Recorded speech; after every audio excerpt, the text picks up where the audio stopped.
Have you ever had that feeling that the more connected we get, the more it feels like we're just living in a world of echoes, a world of shadows, all carefully curated just for us?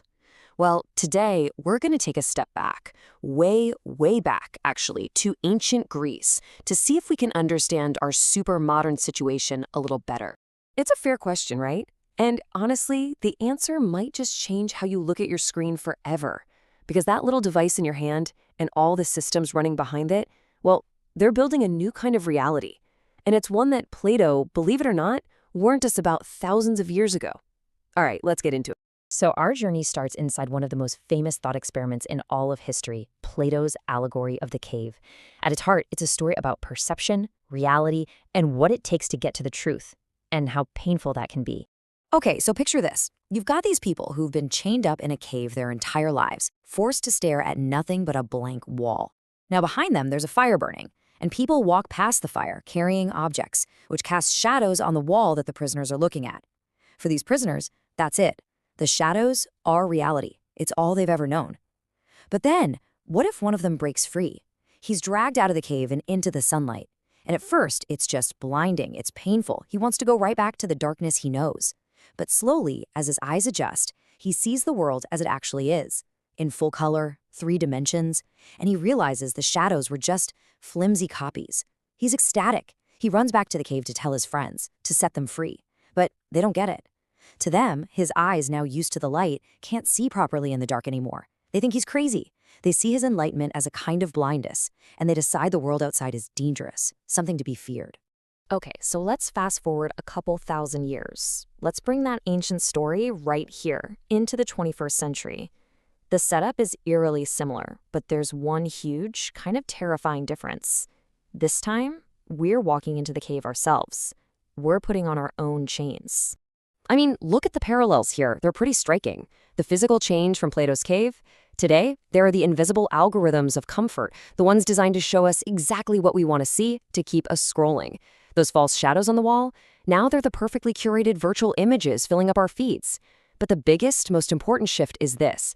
The imprisonment isn't forced anymore. It's voluntary. And that firelight casting the shadows, well, that's the sophisticated glow of targeted marketing, projecting a reality it really, really wants us to buy into. This quote from the source material it really crystallizes the whole idea, doesn't it? The point is, we're not just some passive victims here. We are active participants in building our own prison. We choose the comfort of the algorithm, the ease of the curated feed, over the messy, sometimes difficult, real world outside the cave. So what's the actual price of living in this cozy digital cave? What are we really giving up in return for this super smooth, frictionless life?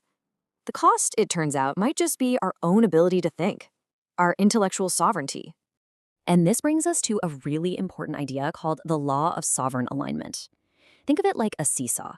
On one end, you've got the incredible efficiency of our machines, how fast AI can write a report or analyze a ton of data.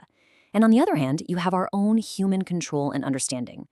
What the law says is pretty simple. As one side goes up, the other side has to go down. The more we outsource our thinking to machines, the less capable we become of doing that thinking for ourselves. And this is the trade we're making every single day. We get the what, the perfect answer, the instant summary, the flawless image. But we lose the how. We lose the struggle, the wrong turns, the messy process of actually figuring something out. It's like we're skipping the journey and just teleporting straight to the destination. And in the process, we forget that the journey is where all the learning and understanding actually happens. This slow loss of the how leads to something the source material calls human resignation, and it seems to happen in 3 stages. First, you get creative resignation. That's when we give up on the messy, hard part of creating things and just ask a machine to generate a perfect result. Then comes ethical resignation. This is where we start handing over complex moral decisions to algorithms, to avoid the heavy burden of making those calls ourselves. And the final, deepest stage, that's philosophical resignation.